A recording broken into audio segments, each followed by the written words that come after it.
Hey everyone, how's it going? Welcome back. So we actually got the synopsis, like we got the new images today, but we got the official synopsis for the final season. I'm guessing it's part one. It's pretty hilarious, but reading the synopsis, this almost advances more of the story and sums up the story like much better than those 6 bonus episodes did it. It's crazy. I know the bonus episodes were literally just that. They were just bonus episodes. So I don't mean to really rip on it like that, but still, when you read the synopsis here, this perfectly sets up the season. And I'm so excited for this first part. And so we're going to break this down here. I also want to say congratulations to Norman Reedus for getting a star on the Hollywood Walk of Fame. Really have no issue with it whatsoever, literally not at all. But where's Andrew Lincoln's star, right? He really deserves it. And again, I'm not taking anything away from Norman Reedus. I'm so happy for him, but if he has it, then you would figure that Andrew Lincoln should have it, right? But my guess is just because Andrew Lincoln, he really picks and chooses the type of work that he does. And I think Norman Reedus kind of does everything. Like he's been in games and he's done a lot of different projects here and there. He has that show on, the other show on AMC, Ride.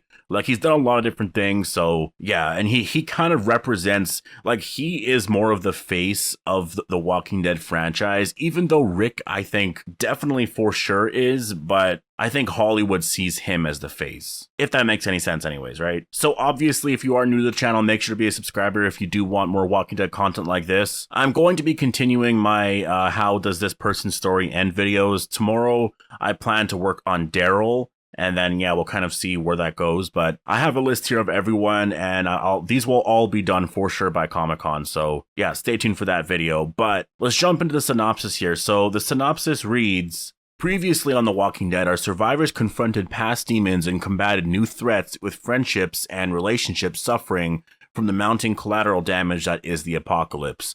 Alexandria is severely compromised, left a former shell of the home it once was from the carnage and the devastation left behind by the Whisperers. Which, first of all, I wish we would have seen that. We didn't see it at all. It was just something that was like a little present, I think, as Carol said, right, left. And I wish we would have saw that because it was burnt down. And from what I remember in episode 15, all we saw was Beta and a few other Whisperers looking over the horde, and they realized that no one's here. And that was it. We didn't see Alexandria at all, torn down, burnt. And I would have loved to have seen Alexandria in flames. I think it would be really cool if in the finale, or in the final season, we do get sort of a flashback of that. Like maybe there was one character that was around and we saw how that person survived and it somehow connects into the story and we see Alexandria in flames. But I imagine it's just going to be one part of the story, like something they newly introduced, because they were probably like, you know what, the hilltop is destroyed, sure, but Alexandria isn't really destroyed. Like yes, a bunch of walkers did roam through there and probably destroyed a lot.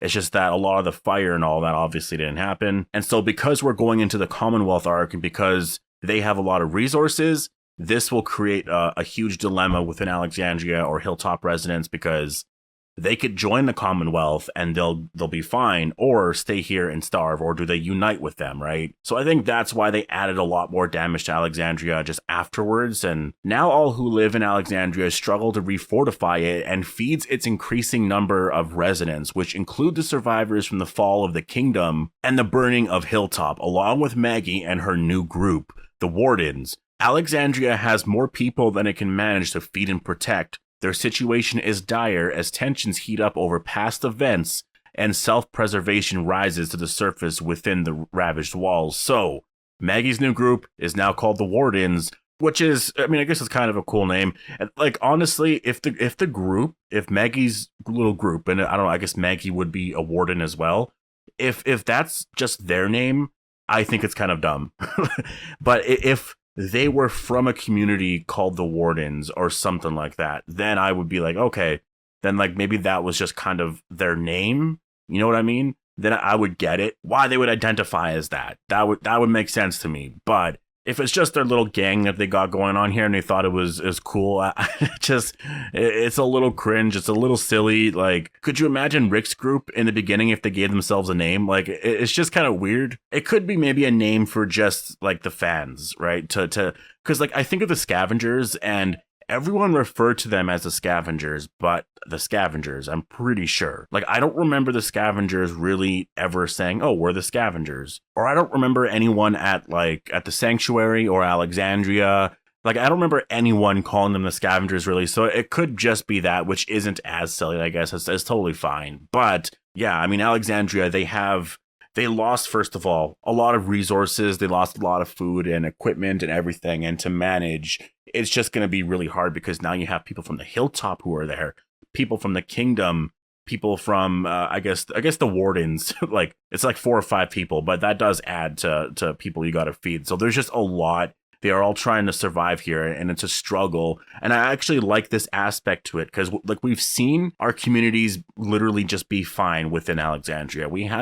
There's been times here and there where we've seen people starving or whatever, but I hope that is something they explore in this first part, is that we see people starving. And I don't mean to be like harsh or anything like that, but it would be interesting to see, like, if we saw Rosita and Coco, and like Coco was crying, or maybe even like Aaron and Grace, or Gracie. Was it Gracie? Yeah, Gracie. And Gracie is like starving. She's so hungry. And then Aaron's like, well, here, you can eat this. And then Aaron, he hasn't eaten in like 2 or 3 days kind of thing. Like, that would really stress how dire their situation is, right? Seeing examples like that. And that would be the first time we ever saw them like that. And in a sense, we're going back to a form of survival, right? Like, if you think about it, back in the early days, it was so hard for them to find food, but they kept moving from place to place. Well, now they're staying in a place because that is their home. They've been there for years, and they lost a lot of shit, but they got to rebuild again. And so how do they do that? Well, that's literally what this trip is. It's a road trip to go to this military base, to go into the subway tunnels, I guess, to go to the city,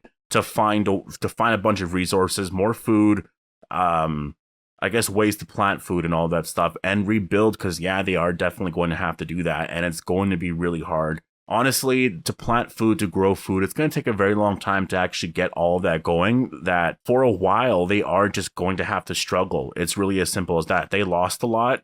They're going to have to struggle for a while to live in the cities and all of that. And so I think the Commonwealth coming in at this point, it's really the perfect time. But now to the next part here of the synopsis, it says they must secure more food while they attempt to restore Alexandria before it collapses like countless other communities they have come across throughout the years.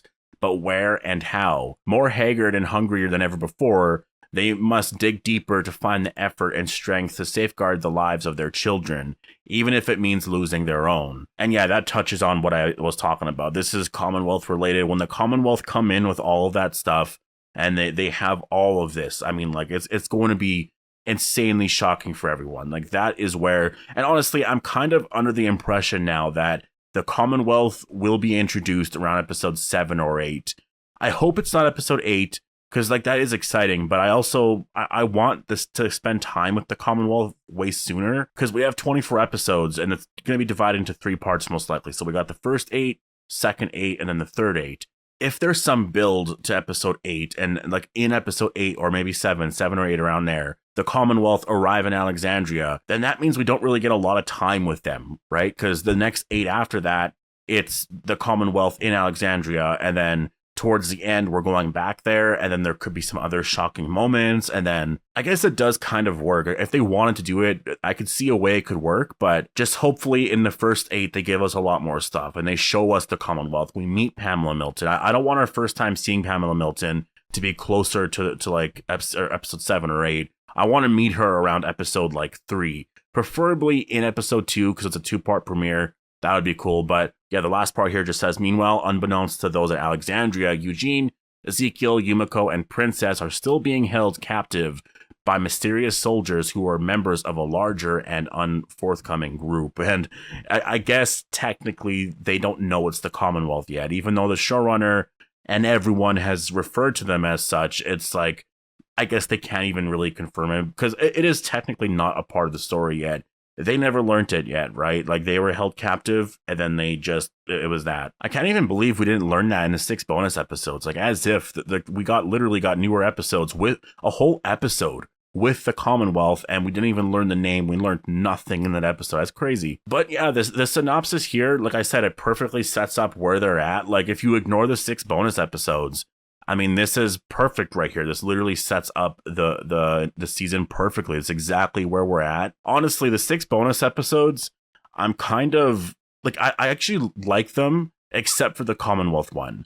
For the most part, like some of them are like all right, but the Commonwealth one I think kind of ruins it for me, because that's the last feeling I have of the Commonwealth. Like in the real finale, episode 16, when we got that scene there at the end, that was so exciting. I remember the first time I saw that was crazy to actually see them for the first time, to see all of them held captive. Like that was shocking. And then when we got the princess episode, it kind of dumbed it down a lot. I don't know. I'm not as excited for it, but I know once I watch the final season and we get to meet Mercer and everyone else, I'm going to fall in love with it again. But I hate that that's the last feeling I have about the group. Anyways, this is really cool. I'm definitely really excited about this. I just wanted to share this because I know that this was something else that got released today. So yeah, but post all your thoughts down below. Hope you guys all enjoyed the video, and I'll see you guys in the next one.